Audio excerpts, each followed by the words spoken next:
the best budget-friendly mod for aftermarket exhaust. These are exhaust silencers.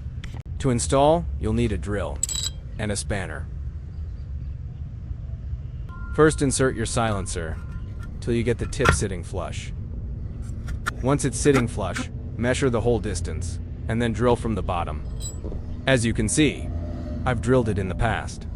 Put the bolt through, and fasten it with a nut. Now tighten with spanner. Without silencer startup.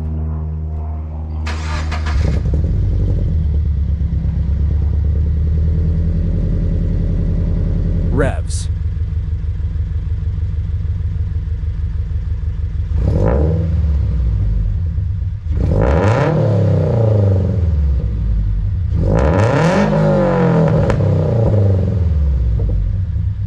With silencer startup.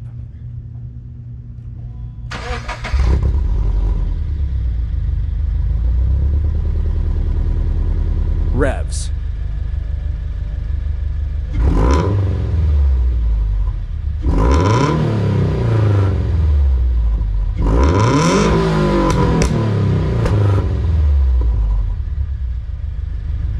Let me know if it sounds quieter and which is better. Because that's